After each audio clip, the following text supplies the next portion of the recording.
MLS headquarters is a shrine to American soccer over the years. There are trophies and photos everywhere, including, Shep, a photo of you right here holding up Pele. You still have those shorts?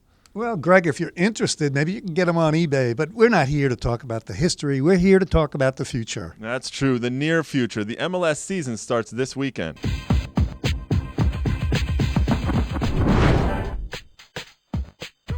Welcome back to Extra Time, everybody. I'm your host, Greg Lawless. That's Shep Messing, and this is the fourth and final part in our series previewing the 2008 season. Today, we're going to be discussing what have to be considered some of the most intriguing teams going into the year: Chivas USA, Real Salt Lake, the Columbus Crew, and the New York Red Bulls. Now, Shep, let's start off with Chivas USA. This is a team who had a tremendous 2007 season. They won the Western Conference, and they actually then fell apart when the playoffs rolled around, mainly because of some injuries up top.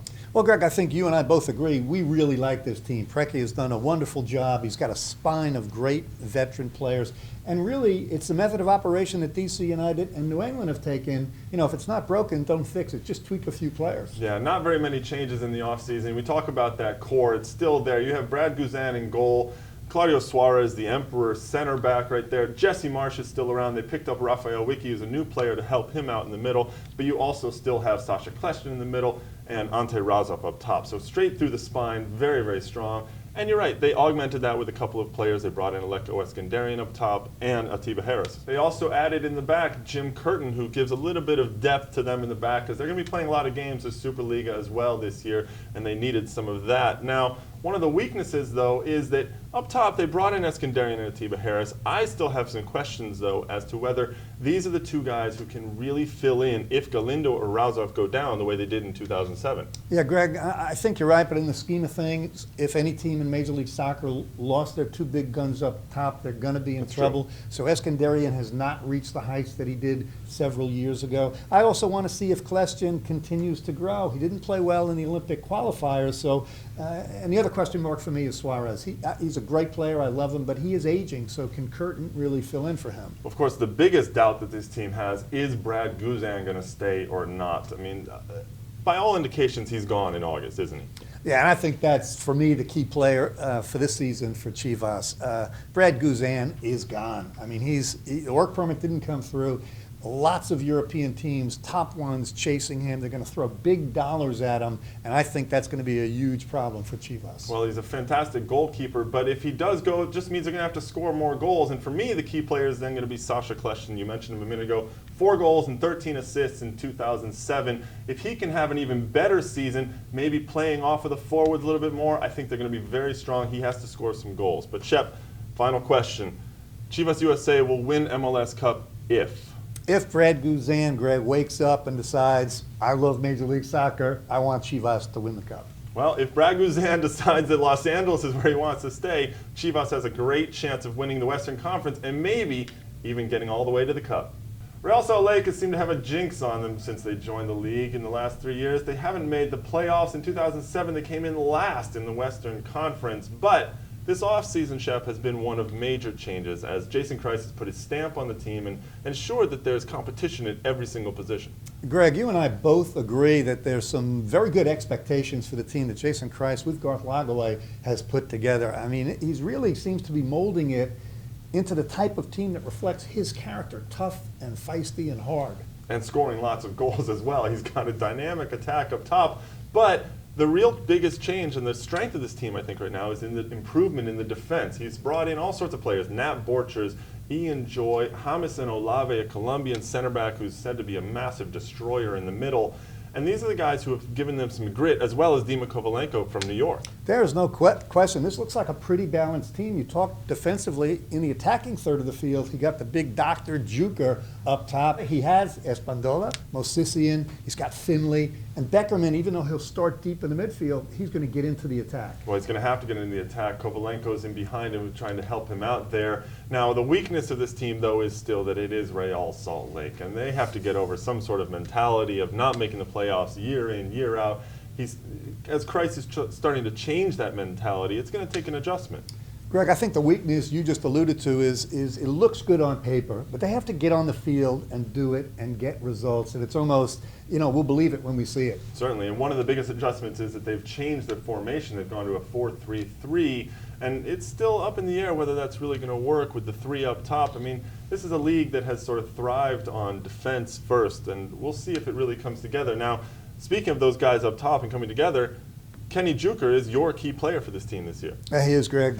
He's scored a ton of goals for a lousy team in Scotland, but Major League Soccer is better quality of play than people think. So he's got to do it here, score goals. Well, he certainly has to score like 10 goals for them if they're going to have any hope. But I think their key player is actually Dima Kovalenko.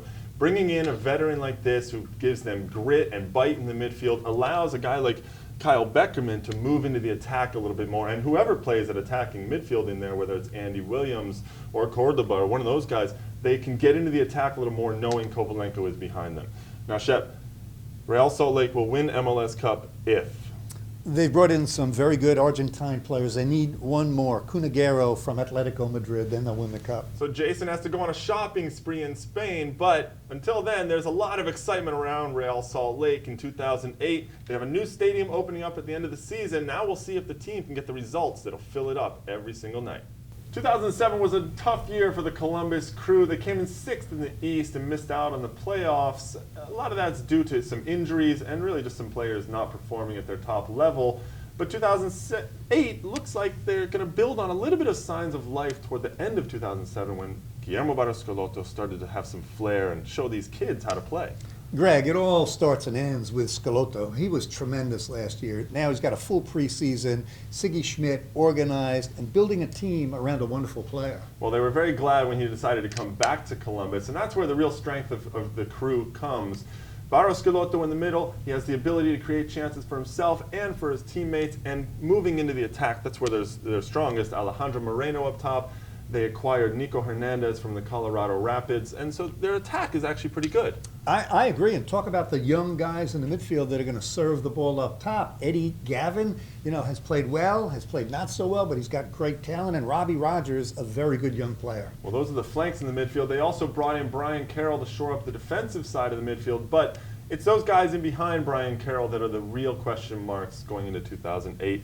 Outside of Frankie Haydock, the three in back, some big doubts there. There is no question. And I like Hesmer in goal, but you talk about a back four. Chad Marshall has never been consistent. He's got the physical tools, but injury prone, mistakes. And Danny O'Rourke has never really played as a central defender. So I really have questions about that back four. And you think that Danny O'Rourke obviously is also the key player for them. If he can play in there, they might actually do okay defensively. But he's not a center back. No, and that's why I think he is the key position, the key player. At Indiana University, he was always a midfield player, and he's a very good midfield player, but it's a totally different transition to come back from a holding midfielder to play as a central defender. They need him to do well. Especially when you have Chad Marshall next to him. It's not as if he's playing next to Claudio Suarez or even Marcos Gonzalez from last year. Now, I think that the key player is actually at the other end of the field for Columbus, Alejandro Moreno. Here's a guy who is always a beast on the field. He's great at holding the ball up. He can also score. He's gotten 8 goals once. He had 7 last year. If he can get 10 or 12 this year with Gavin and Rogers serving the ball in, they might actually start to push for a playoff spot. But, Shep, Columbus will win MLS Cup if? I give up. They can't win this year, but they're going in the right direction. Well, Siggy Schmidt does have them moving in the right direction. There will be an improvement over 2007, I think, but it's still going to be another tough 2008 for the Crew. Well, the New York Red Bulls are always good for a little drama. In 2007, it was an up-and-down dramatic season for them. They came in 3rd in the East. They had arguably the best attack force in the league. However, they leaked goals. 45 goals let in last year. The off-season was basically about one man, Shep. It was about Juan Carlos Osorio. The Chicago Fire coach was sort of taken away from Chicago and brought to New York. That was the dynamic move in the offseason. Having said that, I think Bruce Arena really changed around the culture of the team, gave him a little bit of a foundation, gave him Juan Pablo Angel.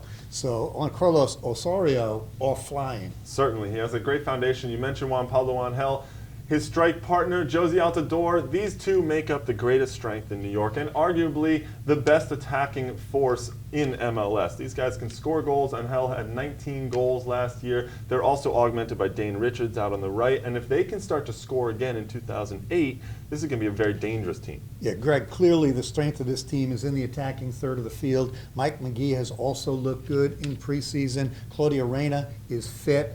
We talked about Dane Richards. When healthy, he gives them speed out wide to the right. They've got Dave Vandenberg. This is a pretty scary attacking team. Now, as they try and score all these goals, of course, they've got to try and stop someone, too. The defense was not very good in 2007. In 2008, they're actually going to 3 in the back, and it's still a little sketchy back there. You've got Carlos Mendez and Jeff Park, and out on the left, it's Hunter Freeman, who's actually out for 2 months with an ankle injury, or Kevin Goldthwait. Well, there are question marks, but the one good thing, though, they have John Conway going into his first year where he knows he's the starting goalkeeper. I think Jeff Park and Carlos Mendez actually are a little bit underrated, but as you know, when you play 3 in the back, it really is all about the wide midfielders and the holding midfielders. They've got to track back and defend as well. Certainly, and it's also about organization. Now, New York has taken some criticism for not bringing any big players in, but for me, the key player is a guy who's not on the roster who they might bring in and probably will, and that is Wilmon Conde. The Chicago Fire defender wants to play in New York. He wants to play for Juan Carlos Osorio,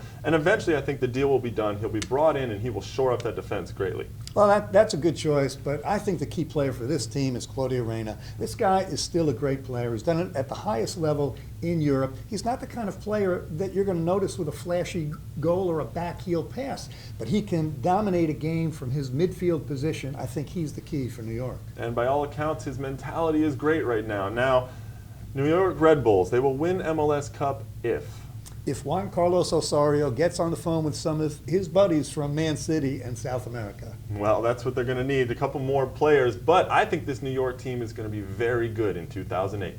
Well, now it's time to fill out our conference predictions on where each team is going to end up in the East and the West. Now, Shep, where do you have Real Salt Lake and Chivas out west? In the West, Greg, I have Chivas coming in first. I love the veteran core of the team. We talked about Salt Lake. I think dramatically improved. I have them coming in third place. As for the East, I have Columbus, although I tried to make an argument, I couldn't figure it out. So above Toronto, but I have Columbus coming in sixth. And New York, I have them coming in third place, but I think they could be a little bit better if they make some moves in the summer. Well, I agree with you out west. I'm actually putting Chivas to win the whole thing, but I'm even going even more out west with Real Salt Lake. I think they're going to be even better. They're going to have a great 2008 and come in second place, make the playoffs for the first time. In the East, Columbus is going to struggle. You're right. I've got them in fifth. And here is the big surprise. You heard it here first. New York is going to win the Eastern Conference. Now, once we have all of that done, you have to make some predictions for MLS Cup. How do you see the Cup going? I'm going to shock the world because I'm picking Kansas City. I don't think Chivas will make it because I think they're losing Guzan. So I've got Kansas City beating Houston in the final. Well, I agree with you about Houston making the final, but it's going to be DC United over Houston in the final. So if you have any comments or questions about our predictions or anything else, email us at extratime@mlsnet.com. MLS First Kick is this weekend. Shep and I are very excited about the 2008 season starting up. We're going to be here with Extra Time all the way through, so join us every week and we'll kick it around.